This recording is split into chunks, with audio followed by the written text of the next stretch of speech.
I'm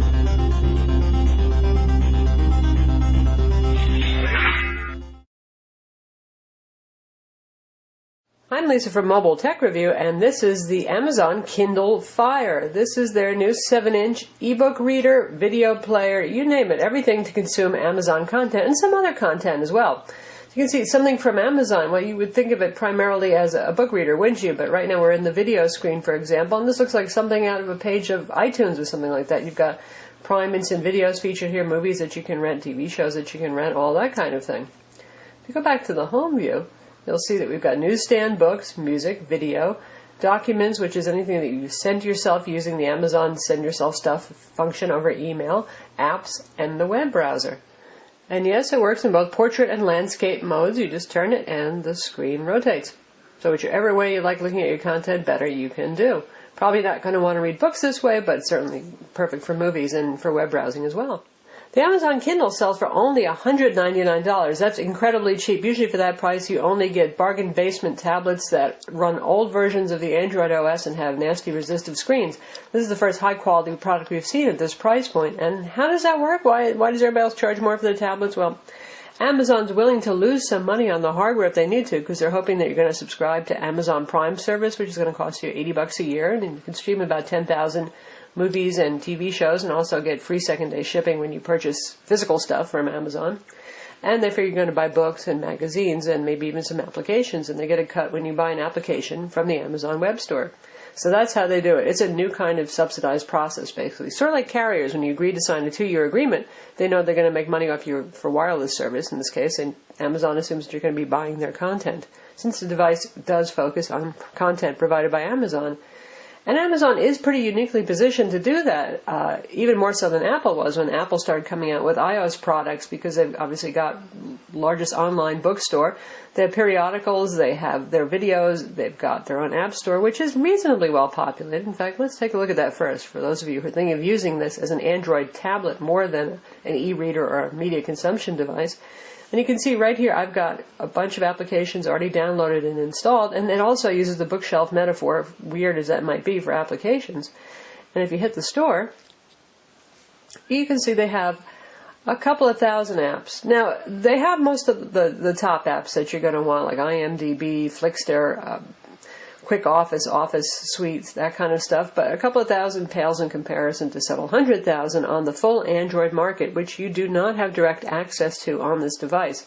This is a sandbox version of Android, heavily customized by Amazon, and by doing that, they can make it very user-friendly, and you can count on vetted applications that don't have viruses or Trojans in them in their app store, but at the same time, it's less easily expandable, extensible than a basic Android tablet. For example, compared to something like the Samsung Galaxy Tab 7 Plus that just came out, which is a couple $100 more, but is your basic open honeycomb tablet. You can put anything you want on it that's available for the Android market or off. You can also shop for Amazon apps, as a matter of fact. And while we're comparing them, Samsung, of course, always likes to make the thinnest and the lightest products out there, and it indeed is a couple of ounces lighter than the Fire, and you can see it is thinner. The Fire weighs 14.6 ounces, speaking of weight, and that's a bit heavy. You're going to feel this holding it in your hand. It's a little bit more like holding a hardback book than a light paperback book. Not horrible, but still. And if we compare it to its kissing cousin here, we've got the BlackBerry Playbook here, and they share a lot of hardware design heritage. In fact, they look quite similar. Similar thickness, both have soft touch backs. Inside here we've got a 1 GHz dual-core CPU, 512 megs of RAM, 8 gigs of storage with about 6 gigs available.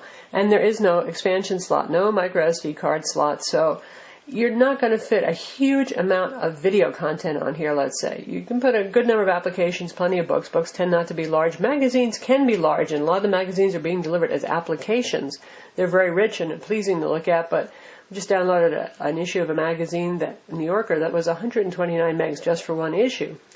And that's where the cloud storage thing comes in here. If we take a look back and say we go to our books, and you can see there's always a toggle here between cloud and what's actually on the device. And that works throughout with videos, with music. If you use the Amazon MP3 Music Store, anything you purchase from Amazon is stored on their servers, and you can pull it down anytime you want, and you don't need to permanently store it on the device. That's their way around the problem. Really, given the fact that flash storage is so cheap. I find it a little boggling they didn't give you more, though. I mean, because sometimes you do like to keep some favorite movies on the device, or you're going to go on vacation where you might not have access to Wi-Fi, and that can certainly be a problem. Barnes & Noble Nook tablet that's coming out this week as well does have an expansion card slot, and it has 16 gigs of storage as well, so they win in that respect. This has an IPS display that Amazon says is hardened. They don't mention Gorilla Glass. We don't know what it is, but they do say that you can leave your keys sitting on top of it and not worry about it scratching. We haven't attacked it yet. So far it seems reasonably durable. Because it's IPS, it's very bright, it has great contrast, and very good viewing angles. As I turn it, you can still actually see the colors and what's on the screen. Very nice. Also important for reading where you want a sharp display. The Nook tablet that's coming out will also have an IPS display. Definitely a must-have for both books and for video consumption, but particularly for books. It has reasonably high pixel density. It's 1024 by 600 pixels. I wouldn't have minded a little higher, honestly, for books, but given the horsepower that's inside this, they probably thought that was about the most appropriate resolution that they could use for videos and not have the device bogged down when playing. Amazon says this is an anti-glare screen. Well, you can probably see it. It's glaring plenty. See those flashes there? That's just the nature of LCD displays. Unless you put a really deadening matte finish on top of them, they don't look as attractive. Well, it's going to look that way. And maybe somebody will come out with a good matte screen protector. And if you compare that to the Kindle Touch here, which is an e-ink based reader, you can see just about no glare. A little bit if you angle it around, but pretty easy to deal with that kind of thing. But you get that black text on a gray background kind of thing. Very easy on the eyes, certainly, and much better battery life. So it really depends on what you're looking for. If you primarily just want to read books, obviously something like the Kindle Touch is going to be a very good choice. It's only $100 if you get the ad-subsidized version. Can go for a month on battery and easy on the eyes. You do need to have light in the room to read, whereas with the Kindle Fire, you can read this in the dark, in dim lighting, which is rather nice. This runs Android OS 2.3 Gingerbread, but as I mentioned, unless you're an Android user and you notice the little telltale signs, you probably would have no idea because there's really no access to the usual Android desktop, widgets, application drawer, anything like that. It's all been covered over. You do have a tap there and you can see the controls here to get to wireless, volume, brightness, that kind of thing. And if you go to more, you see a very skinned over version of Android settings. Fairly basic stuff. There are no buttons here. The only button is the teeny weeny power button on the bottom here. And there's your micro USB port, and your headphone jack 3.5mm standard is on the bottom. Because there are no buttons, Amazon has a fairly pervasive button that will appear down here to control the device. Now when you're in the home screen, there's no home. Primarily this is a home button that we're talking about here. But say we go into a book. And this is my favorites view over here, what I've recently accessed.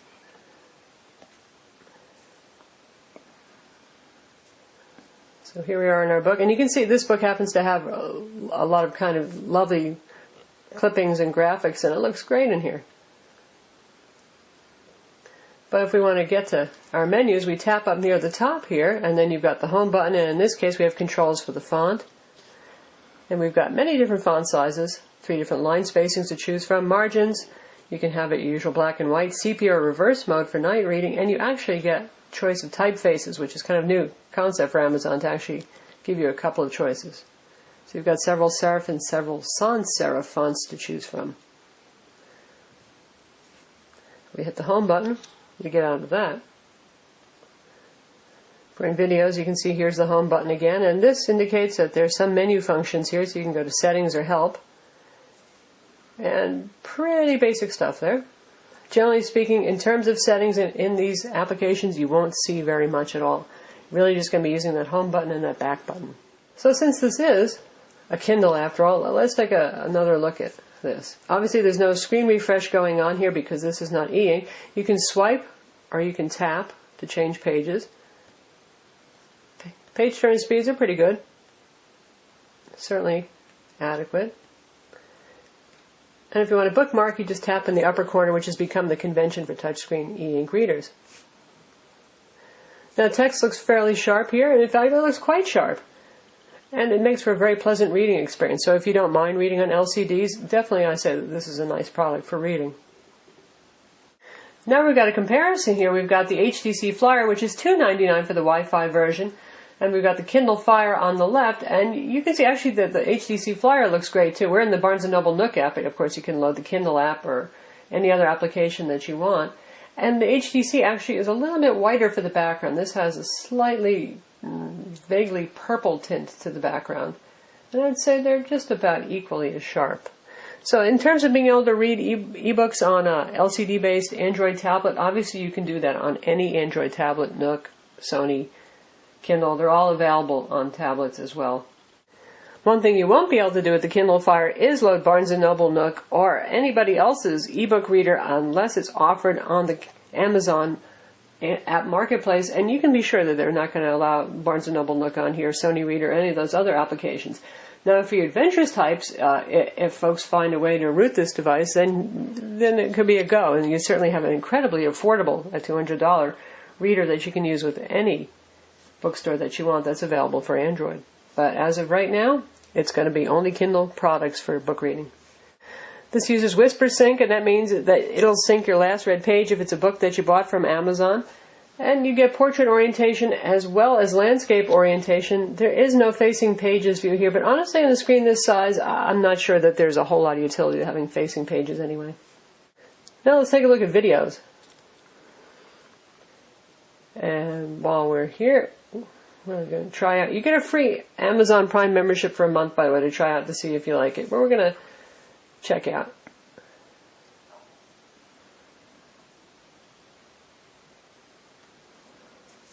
an episode of Lost. And obviously this is over Wi-Fi. This is a Wi-Fi only product. There is no 3G or 4G version of the Kindle Fire. That loads right up very quickly. There's like no buffering. You start out with sharpness. Good quality. And the speakers are almost at maximum volume. Because there is no hardware volume control, you're going to be using on-screen control to set your volume. That's really good quality. That's very nice.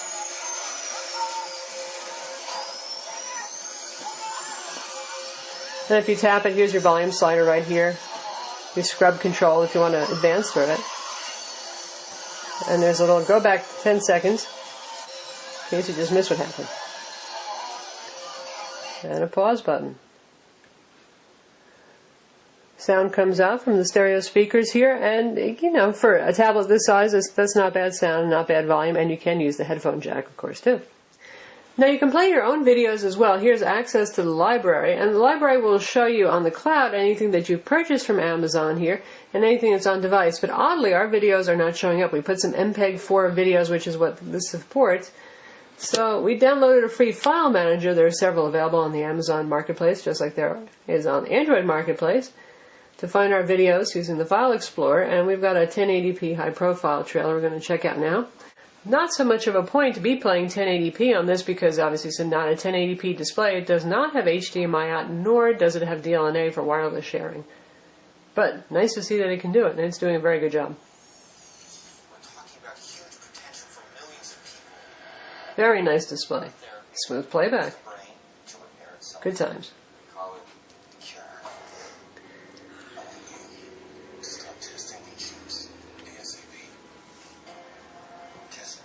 So there is video playback of your own locally stored MPEG-4 content. Same format that we use to rip for iDevices and for Android phones works just fine.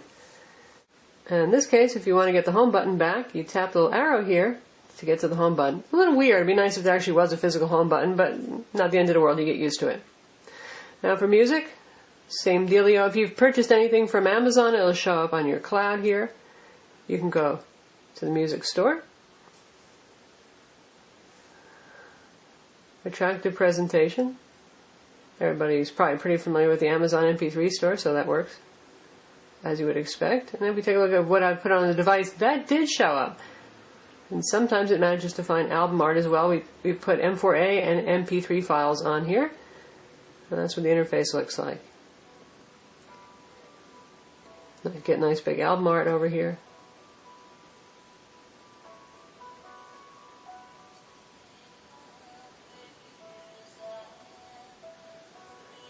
There's the music player. Obviously you're going to want to use headphones, most likely.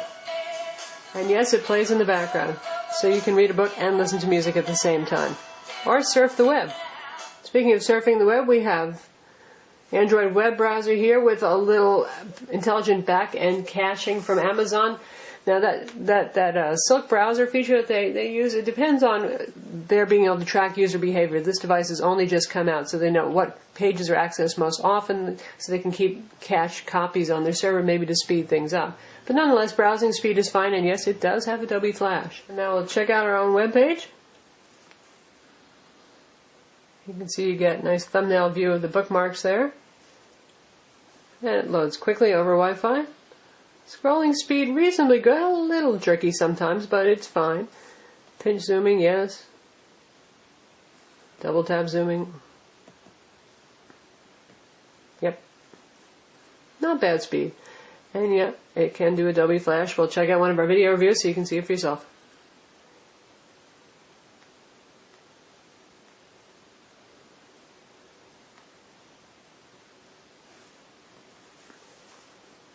The controls are reasonably responsive in Adobe Flash Player, something that's often a problem with Android products.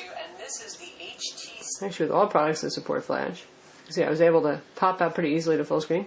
Verizon Wireless. This phone is going to be available November 14th, 2011 for the usual $299 with a contract, and it's one of 3 top Verizon. Overall, decent frame rates. I mean, over Wi-Fi it should be with the dual-core CPU. Razr by Motorola and the upcoming Samsung Galaxy. So yes, it is a web browser too. And for email, you do get an email application. Funny, you don't get that Gmail application, but you do get the standard email application over here that works for web-based email and IMAP. It should work for POP3 as well, and it just walks you through setting up your account. Not too hard to do. So email, web browsing, Amazon books, Amazon videos, your own side-loaded videos and books as well. But they have to be in Mobi format, by the way, those books. This still does not support EPUB. We're talking the Amazon format and Mobi format. And music supports MP3, M4A, and Amazon content as well as your own. You also get some other cool stuff. You can stream Pandora Radio.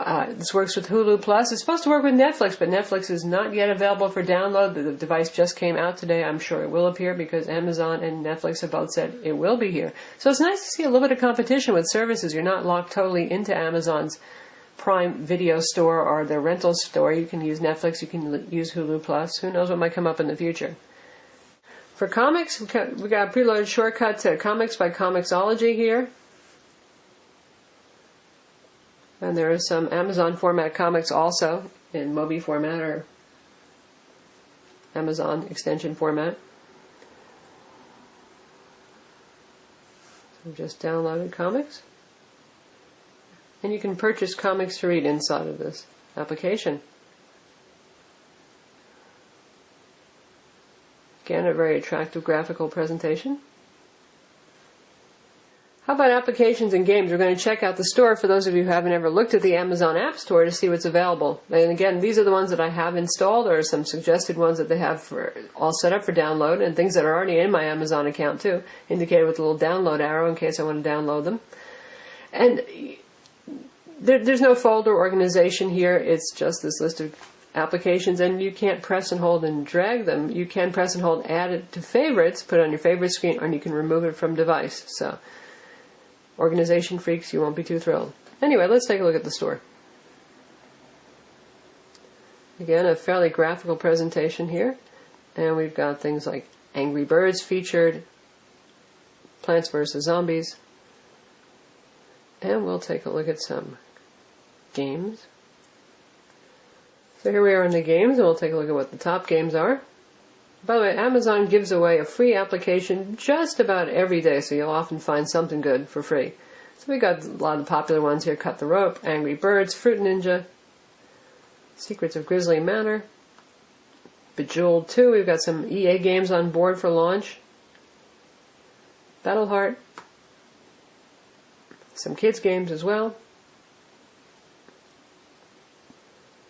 Xenonia 2. So a lot of the top games are actually here for those of you who like to game. How about for you non-gamers? In terms of other applications, we've got news and weather, utilities, social networking. You got your Facebook on here, for example, your Twitter clients. For productivity, we have things like Quick Office that are available. Evernote, very popular online note syncing tool. Calculators, unit converters. So there's plenty enough here to keep you busy in terms of applications, and some games too. So that's the Amazon Kindle Fire. It's available now for $1.99. You don't have to order from Amazon if you want to go see it in the store first. You can. It's at Best Buy, it's at Staples. It's going to be pretty much everywhere. And it seems like they've shipped a lot out to stores, so there's a good chance that you'll actually be able to pick one up and certainly to see it in person. Battery life on this, Amazon says that the battery life should be about 7.5 hours for video playback, 8 hours for reading if you turn off Wi-Fi. Obviously it doesn't compete with e-ink readers, but this is an LCD-based tablet. Battery sealed inside.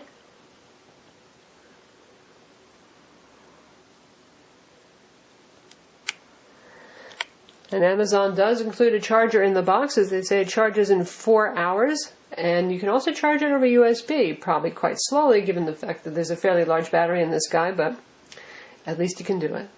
By the way, if you do want to transfer your own content to this, books, again in Mobi or Amazon format, MP3s, your own video files in MPEG-4 format, you can do so using a micro USB cable. I'm Lisa from Mobile Tech Review. Visit our website for the full review of the Kindle Fire.